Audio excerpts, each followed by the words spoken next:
Good morning and welcome back to the One Celtic Fans View this morning. I hope today finds you well. I hope it finds you nice and happy, and I hope it's a good day for you, and I mean that genuinely. So after that, make sure that you give the video a thumbs up so that we can reach as many Celtic fans as possible.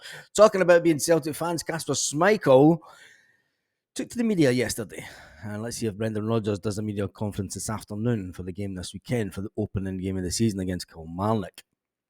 And Schmeichel was asked about the fact that he only has a year contract.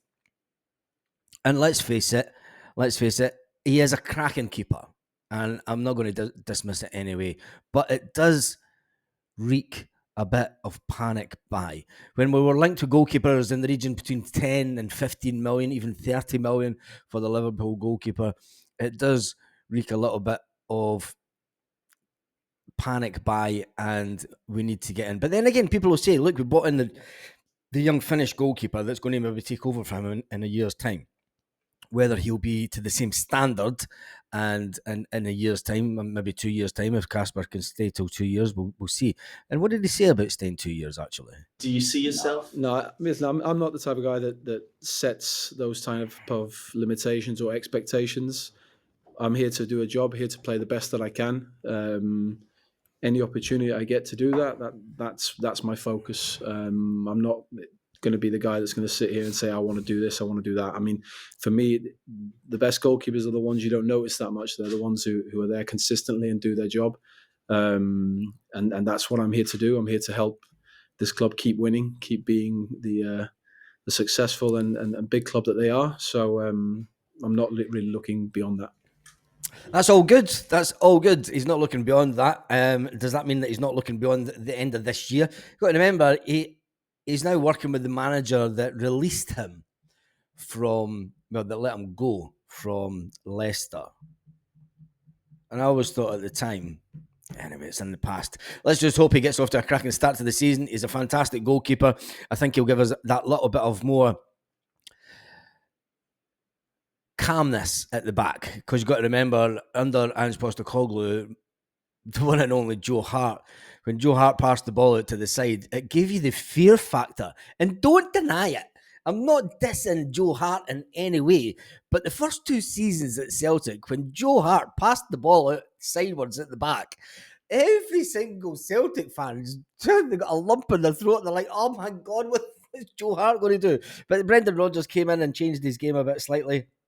And he had a cracking end to the season. Once he announced he was retiring, he played an absolute blinder, and we gave him the send-off that he duly deserved. And Casper Schmeichel noticed that as well. I said, look, when you look at the career that Joe Hart had, he deserved to finish on a high. He did deserve to finish on a high. And I think that Casper's thinking the same.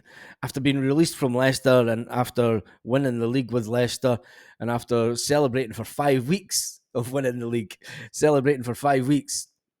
and of course you would. When a club like Leicester wins the English Premiership, you've got to milk it for everything for it is, don't you? I mean, you've got to go on the summer party and the summer holiday of all holidays and just absolutely rip the earth with it, as they say. Something that Celtic players generally don't do now, because maybe that a little bit used to it, but they maybe enjoy it for a week or two and then it's just down tools time and forget about it. And have we become complacent as a club and as a support? And it's a serious question. Have we become a bit complacent of used to winning? And I think that can sometimes, when you see the way that the support is now, compared to the way that the support was in the early 2000s with the full stadium singing, even in the 90s with the full stadium singing for a lot of the match. And you get a lot of quiet spells. I mean, it's modern football, isn't it? It's just modern football. Anyway, the big news last night is the deal was finally done. Yes, the deal was finally done. It was a shock deal, wasn't it? As that one sneaked in the back door, Celtic. Paulo Bernardo took to Instagram last night. And said it feels really good to be back, holding his number 28 shirt up. And yes, he's not a direct replacement for. I'll tell you one thing. He's punching above his weight with his misses, isn't he? As we all do. I punch way above my weight with my misses. But yeah, I mean, he's got a picture of him and his misses.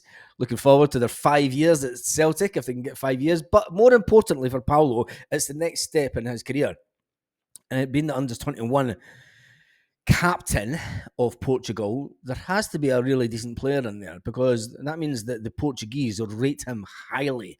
Now, I wouldn't like to see his career going backwards at Celtic in an international sense. I'd like to see his career going forward. It's going to be hard for him, just like it was hard for Jota to try and get into that international team. You really need to be playing in the top leagues to get into that Portuguese team, I think. And will he manage it at Celtic? Well, hopefully with the Champions League, he can show how good he is in the Champions League. And Paulo Bernardo will let us forget about Matt O'Reilly when Matt O'Reilly sold for 25 million in the next couple of coming weeks. But there is reports, yes, there is reports of transfer news. Yes, there is reports that Celtic are interested in going back for Owen Beck. Now, hold the bus.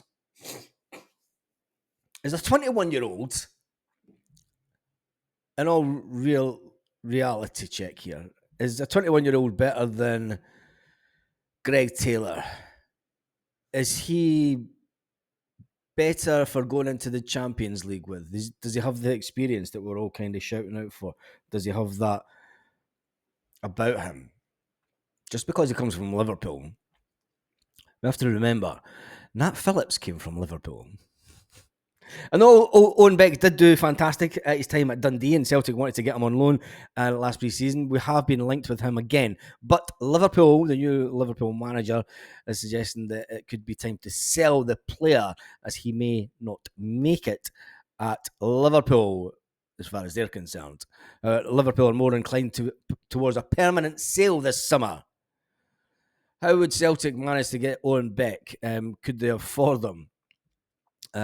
We do have money in the bank, let's face it, but we haven't been too clever in spending money, and maybe we are waiting. Yes, maybe the club are waiting for Matt O'Reilly to be sold before we make moves for Shea Charles, Tanner Teasman, just to name a few players that have been linked with Celtic this pre-season. And it looks like that is what Celtic are doing it the good old Celtic way that they used to do it before. Sell a player before we get a player in. Yeah, under the previous manager, we went down a route of let's get the player in that's going to replace him in a year's time. That was Ange Postecoglou's ethos. It was like, look, we know we're going to keep him. We know we're going to sell him in 2 years' time. In a year's time, I want to get the next player that's going to replace him. I want to get him in then. And that's what happens with Matt O'Reilly, of course. Matt O'Reilly came in, and ultimately he was a replacement for Aaron Moy. Let's not take anything away from Aaron Moy, who was absolutely fantastic for Australia at the World Cup, and then came back with Celtic after that, the World Cup in the December, remember, in January. And he came back after the World Cup, and he was a fantastic player with Celtic. And he kept Matt O'Reilly out of the Celtic team. Matt O'Reilly was seen as a long-term replacement for Aaron Moy, as far as Ange was concerned. The Celtic are expecting more bids for Matt O'Reilly before the end of the transfer deadline day, the 30th of August. But the 30th of August falls on the Saturday, so it's going to go into the Monday this season. But Daniel Gazdag,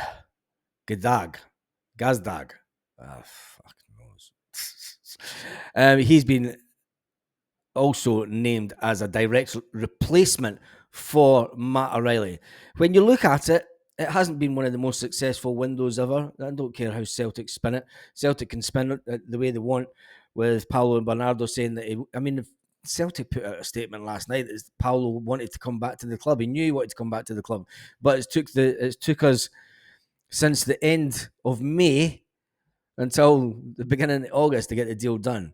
It was the worst kept secret in history that he passed his medical on Tuesday evening, but it took till Thursday evening for Celtic to finally go, yeah, he's signed.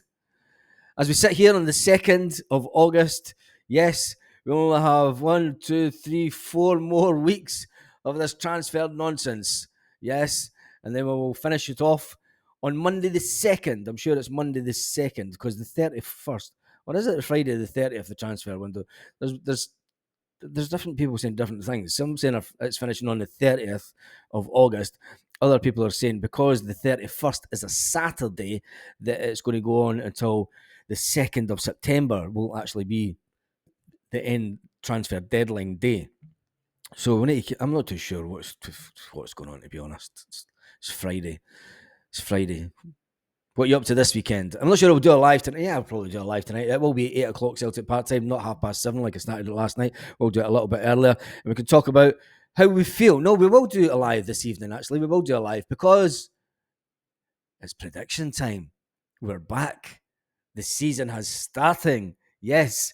We'll do our prediction and our team lineups and our predicted team lineup. And, well, you know that we've only got one striker, so we're only going to go with one striker. But then tonight we'll do our live with prediction the scoreline. Yes, we will predict the scoreline.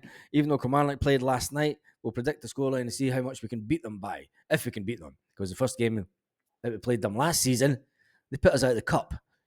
Can Hibs do the same in a couple of weeks' time? Hopefully not, because we want a treble this year. We don't only want a treble, we want the 55. And we want the Hun Rage to be real this season. They never thought they would go for 55 and match them, let's face it. So it will be absolutely, I want this league done and dusted. I want it OBE, over before Easter. I want it over before Easter. I want it over before the split. I want as soon as we hit February, we are that far in front that Clement's lost his job. They brought in a new manager and they're looking to go into liquidation and start Rangers Mark III because they don't have the money to rebuild the stadium needed. There's that much asbestos around there that it's fallen and it's sinking into the ground. And they'll still be at Hampden. And on that note, I hope that cheered you up. Have an absolutely fantastic day, Celtic fans. Why? Because you're a Celtic fan. And just think, you were brought up the right way. You were brought up the good way. You could have been one of them. And on that note, hasta luego.